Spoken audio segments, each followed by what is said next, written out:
किसान साथियों, इस समय तक हमारी जो गेहूं की फसल है वो लगभग 70 दिन से ऊपर की हो चुकी है।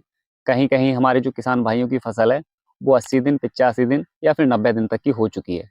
और मैंने देखा है कि हमारे जो किसान भाई हैं, लगभग 90% किसान भाई, वो जब उनकी फसल 80 दिन या फिर 85 दिन के आसपास की होती है, यानी कि अगर वो 2 सिंचाई अपनी गेहूं की फसल में करते हैं तो 2 सिंचाई तक, या फिर वो 3 सिंचाई करते हैं तो 3 सिंचाई तक, यानी कि इसी समय तक जो है 80-85 दिन तक ही अपनी गेहूं की फसल के अंदर फर्टिलाइजर्स, खाद, पोषक तत्व या जो भी चीज़ें हैं उन्हीं का इस्तेमाल करते हैं।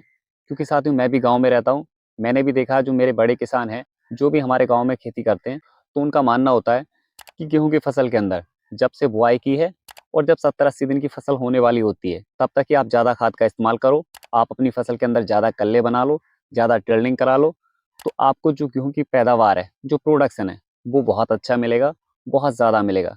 जबकि साथियों, आप में से जो जागरूक किसान हैं, आप जानते ही होंगे कि गेहूं की फसल के अंदर अधिक पैदावार के लिए, अधिक प्रोडक्शन के लिए सिर्फ ज़्यादा कल्ले होना ज़रूरी नहीं है।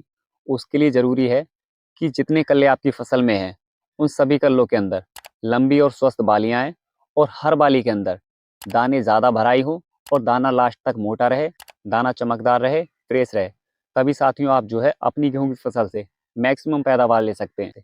इसीलिए साथियों, आपको जो है अपनी फसल के अंदर कल्ले भी ज़्यादा बनाना है, और जितने कल्ले आपकी फसल के अंदर बने, आपको उन कल्लों से लंबी बालियां बनाना है और हर बाली से अधिक और मोटे दाने आपको प्रोडक्शन कराना है।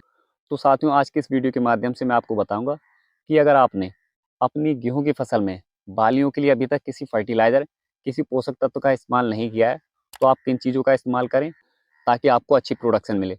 साथ ही मैं गेहूं की अलग-अलग स्टेज के हिसाब से जो है फर्टिलाइज़र्स बताऊंगा, और आपकी फसल जिस स्टेज में हो, आप उसी के अकॉर्डिंग जो है फर्टिलाइज़र्स का चुनाव करें, अपने लिए खाद का इस्तेमाल करें।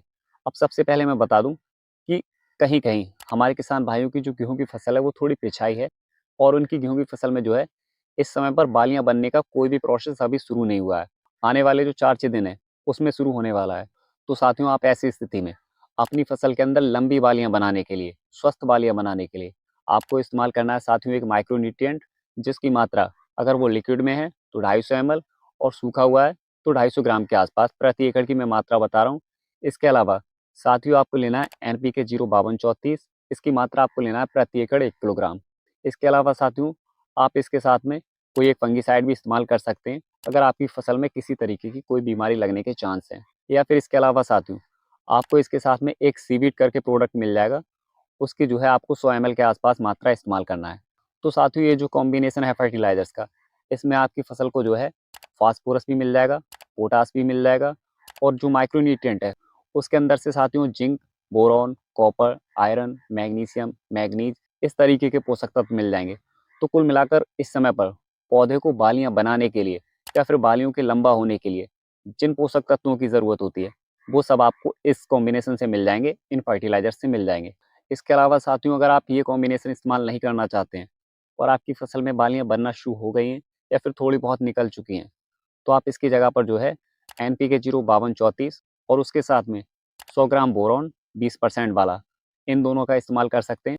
और इसके अलावा हमारे जिन किसान भाइयों की फसल में उनके गबोटे के अंदर बालियां बनना शुरू हो गई हैं, तो वो किसान भाई भी जो हैं इन्हीं फर्टिलाइजर्स का इस्तेमाल कर सकते हैं।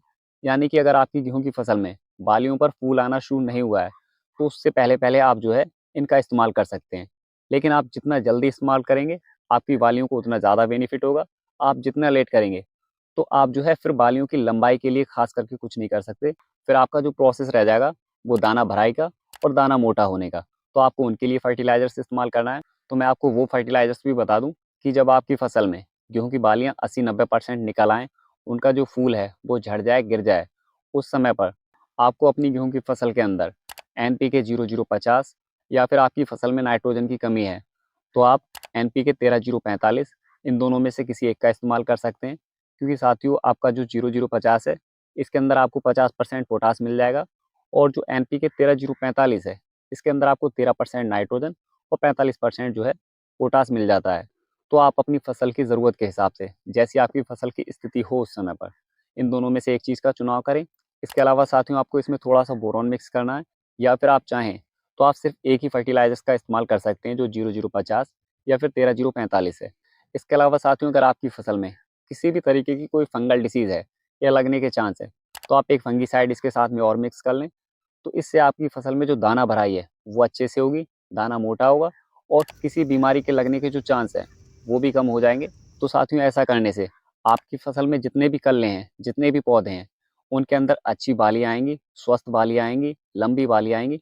और हर बाली में अगर आपने समय से फर्टिलाइजर, समय से पोषक तत्व दे दिए, खास करके बोरोन अगर आपने समय से दे दिया, तो आपकी फसल में जो बालियां हैं उन बालियों के अंदर दाने भी ज़्यादा आएंगे, जिससे आपकी जो टोटल पैदावार है उसके अंदर आपको साथियों बढ़ोतरी देखने को मिलेगी।